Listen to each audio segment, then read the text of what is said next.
بسم اللہ الرحمن الرحیم الحمد للہ رب العالمین وبہ نستعین اما بعد۔ اللہ تعالیٰ نے قرآن کریم میں ارشاد فرمایا ہے، سورہ آل عمران کی آیت ہے، کل نفس ذائقۃ الموت، کہ ہر ایک شخص کو موت کا مزہ چکھنا ہے۔ اسی طرح نبی کریم صلی اللہ علیہ وسلم نے حدیث میں فرمایا، اکثر ذکر حاضم اللذات یعنی الموت، لذتوں کو توڑنے والی چیز یعنی موت کو کثرت سے یاد کیا کرو۔ محترم سامعین، آج انشاءاللہ ہم گفتگو کریں گے کہ موت اصل میں کیا ہے اور اس سے زندگی کا کیا رشتہ اور کیا تعلق ہے۔ ہم میں سے اکثر نے دیکھا ہوگا کہ سمندری جہاز ہے جو آہستہ آہستہ دور ہوتا جا رہا ہے، ساحل سے روانہ ہوتا ہے تو چھوٹا ہوتا چلا جاتا ہے، پھر ایک لمحہ آتا ہے کہ وہ ہماری آنکھوں سے اوجھل ہو جاتا ہے۔ لوگ کیا کہتے ہیں کہ دیکھو وہ چلا گیا، لیکن کیا وہ واقعی چلا گیا؟ نہیں، وہ صرف ہماری نظروں سے دور چلا گیا۔ کہیں دور ایک اور کوئی بندرگاہ ہے جہاں لوگ یہ دیکھ کر کہیں گے ارے یہ تو آ گیا۔ یہ بس موت ایسے ہی ہے۔ موت ایک ایسا دروازہ ہے جو بظاہر لگتا ہے کہ ختم ہو گیا، مگر در حقیقت ایک نئی زندگی کی شروعات ہے۔ یہ محض اس جسم کی مٹی میں واپسی ہے، جبکہ روح اپنے اصل سفر پر روانہ ہوتی ہے۔ عزیز دوستوں، ہم سب جانتے ہیں کہ ایک دن ہمیں مرنا ہے۔ موت ایک ایسا لفظ ہے جو سنتے ہی دل تھوڑا گھبرا جاتا ہے، سانسیں تھوڑا تھم سی جاتی ہیں۔ ہم میں سے ہر کوئی ڈرتا ہے، اس کے بارے میں بات کرنے سے بچتا ہے، اور موت کا ذکر کرنے سے ایسا لگتا ہے جیسے کہ موت کا اگر ذکر کیا جائے گا تو موت قریب ہی آ جائے گی۔ سچ تو یہی ہے کہ موت قریب ہی ہے۔ ہر ایک لمحہ، ہر ایک سیکنڈ، ہر ایک سانس ہماری، وہ موت ہم سے قریب آتی چلی جا رہی ہے۔ جو ہم نے جی لیا وہ ہماری زندگی تھی، اب ہر ایک لمحہ، ہر ایک سیکنڈ ہم اپنے موت سے قریب ہو رہے ہیں۔ اسی لیے قرآن کریم نے فرمایا کہ کل نفس ذائقۃ الموت، ہر جان کو موت کا مزہ چکھنا ہے۔ لیکن ساتھ ہی یہ آیت آگے بھی کہتی ہے کہ وَإِنَّمَا تُوَفُّونَ أُجُورَكُمْ يَوْمَ الْقِيَامَةِ، تیاری اگر ہے تو قیامت کے دن یہ جو تمہارا پورا کا پورا بدلہ دیا جائے گا۔ یعنی اتنے بھی ڈرنے کی بات نہیں ہے۔ موت یہ کوئی انجام نہیں ہے، یہ تو آغاز ہے، یہ ایک انتظار ہے، قیامت تک کی ایک راہ گزر ہے جو ہمیں اپنے بہتر انجام کی طرف یا ہمارے خراب انجام کی طرف ہمیں لے جائے گی۔ تو اب یہ جو موت ہے اس کا زندگی سے کیا تعلق ہے، اس کا کیا رشتہ ہے؟ اگر آپ ہم اور غور کریں تو کافی گہرا اس کا تعلق اور اس سے رشتہ نکلتا ہے۔ موت یہ زندگی کو ایک معنی دیتی ہے، ایک اہمیت دیتی ہے۔ اگر موت ہی نہ ہو تو زندگی کی قدر کون کرے گا؟ موت ہے، اسی لیے آدمی اپنی زندگی کو غنیمت جانے، اپنے وقت کو بہترین طریقے سے، شرعی طریقے سے، اسلامی طریقے سے، اللہ کی جیسی مرضی ہے اس کے مطابق زندگی گزارنے کے ذریعے اپنی زندگی کو خوبصورت بنائے۔ ہماری ہر سانس، ہمارا ہر لمحہ موت کے قریب ہمیں لے جا رہا ہے، لیکن یہی قرب ہمیں جینے کا سلیقہ بھی سکھاتا ہے۔ آپ غور کیجئے، یہ جو ہماری زندگی ہے کہ ہم اس زندگی میں مصروف ہیں، ہماری زندگی بھاگ دوڑ میں لگی ہوئی ہے۔ ہم صبح اٹھتے ہیں، ہمارے پاس کاموں کا ڈھیر لگا ہوا ہوتا ہے، لیکن ہم کبھی یہ نہیں سوچتے کہ آخر ہم کو جانا کہاں ہے۔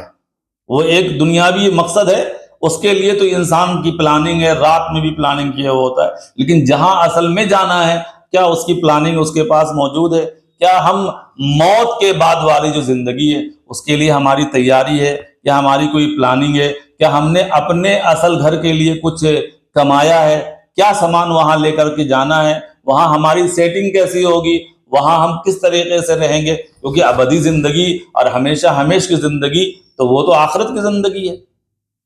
اب یہ جو موت ہے یہ کوئی یاد رکھنے والی بات ہے کہ اتنا بھی نہیں ڈرنا چاہیے کہ موت کوئی ایسی اندھیری دیوار نہیں ہے۔ موت ایک پل ہے، ایک راستہ ہے جو ہمیں اس ختم ہو جانے والی دنیا سے ہمیشہ ہمیش کی باقی رہنے والی آخرت کی طرف ہمیں لے کر جائے گی۔ اور جو موت کو بلا دیتا ہے وہ اصل میں زندگی کے اصل مقصد کو کھو دیتا ہے۔ ہم دنیا کے سفر کے لیے مہینوں کی تیاری کرتے ہیں، لیکن اس ابدی سفر کے لیے جس کا راستہ قبر سے ہو کر جاتا ہے، اس کے لیے ہماری تیاری ہے۔ ہم نے اپنی روح کو کتنا سنوارا ہے، ہم نے اپنے اعمال کا کتنا محاسبہ کیا ہے، کتنی مرتبہ توبہ کی، کتنی راتیں اللہ کے سامنے روتے ہوئے گڑ گڑاتے ہوئے گزاری، کتنے لوگوں کے دل جوڑے، کتنے مظلوموں کے آنسو پوچھے۔ کیا ہم نے اپنے رب کے سامنے پیش ہونے کے لیے اپنے آپ کو تیار کر رکھا ہے؟ کیا ہمارے اندر اتنی ہمت ہے کہ ہم اپنے رب کے سامنے اپنے ان اعمال کے ساتھ حاضر ہوں؟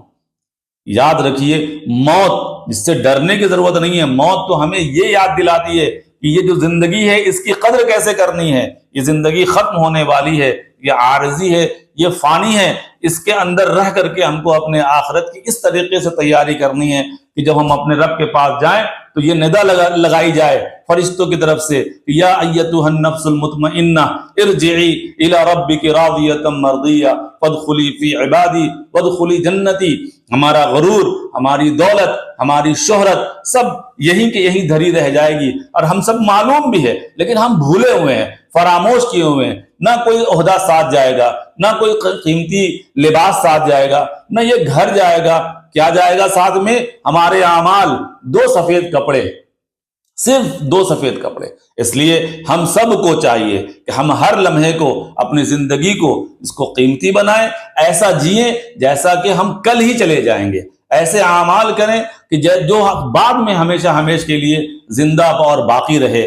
اسی طرح ہمیں چاہیے کہ ہم روز اپنے آپ سے سوال کریں کہ اگر آج میرا وقت آ جائے تو کیا میرے رب کا سامنا کرتے ہوئے میرا دل مطمئن ہے؟ کیا میرے اعمال جو میں نے کر رکھے ہیں وہ مجھے نجات دلا پائیں گے؟ کیا میری زندگی اللہ کی رضا اور اس کی مرضی کے مطابق گزری ہے؟